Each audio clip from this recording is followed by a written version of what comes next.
Hey everyone, thank you for tuning into this week's video on the Spark Your Speaking channel. My name is Kathy Lee and I'm your public speaking coach. Today we are going to do something a little bit different. I've received some messages from those who are subscribed to this channel and some who were just passing by. So thank you so much for your questions.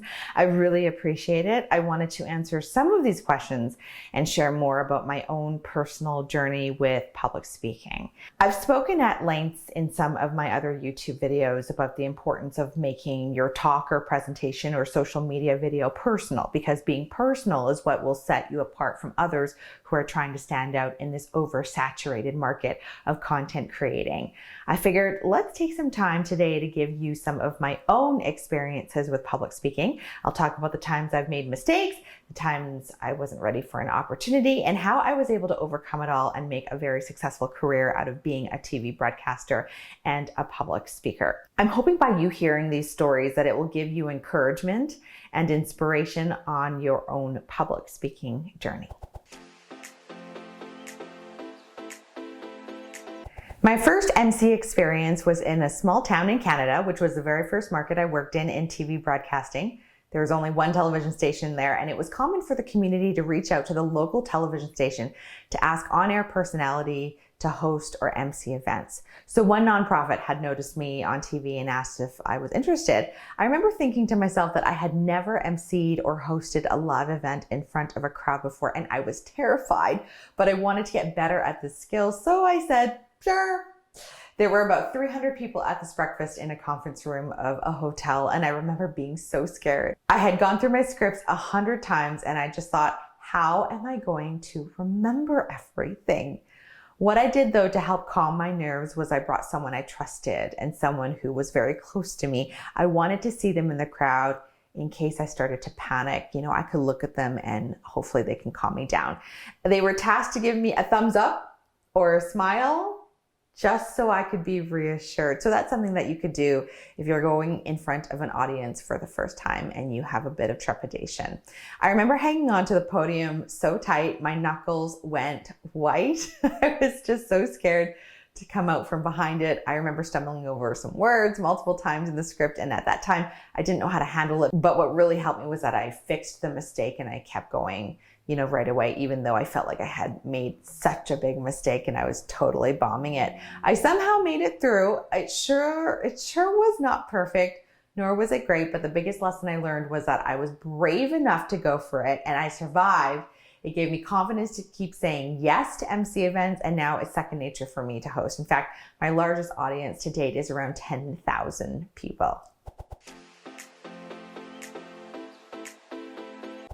Yes, of course I do. Whether, there are a couple hundred people or thousands of people or even just a room of 10, I still feel butterflies in my stomach and I still feel the nerves. This is something that doesn't go away completely, but I've learned to control the feeling of nervousness and, make it work for me. I know that the anxiety I feel is a good thing and will help me perform better, so I understand it. If I have time, I will meet with the organizers of the event, either over Zoom or in person. This is to get acquainted with them and to talk more about their vision. I usually ask that they send me scripts up to a week before the event, though sometimes it, doesn't come until the day before, which is totally fine. I mean, I could do that now, right? It's because I like to spend time on the script. So the more time they give me, the more that I'm familiar with the scripts, because I like to add my personal touch to, whatever event that I'll be hosting. If I could find a connection to the cause that is being promoted at the event, I will do that, right? I will always do that. But I usually go through the scripts a few times in my head and also out loud in front of a mirror to rehearse. I do it when I'm preparing, getting ready on the day of. I definitely never go into any kind of presentation or keynote without preparation. Like, I just don't. Very rarely would that ever happen. Preparation is key for me. Oh man, there are so many. Trust me when I say that it's part of the journey to make mistakes, okay? Some of them small, some of them big, whether it's forgetting what you're saying or stumbling over words. It has happened to the best of us, trust me. But in my recent memory, I remember doing a live hit about a pretty serious story out in the field. So this is where I stand outside on location with the videographer and answer questions that the anchor in studio is asking me. So usually we do some preparation ahead of time and have notes to reference.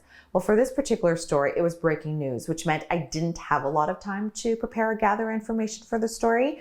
And that just happens, right? That's the nature of the beast. It was also at a time when, the sun was setting early. So by the time we went live, the camera operator had lights like right in my face.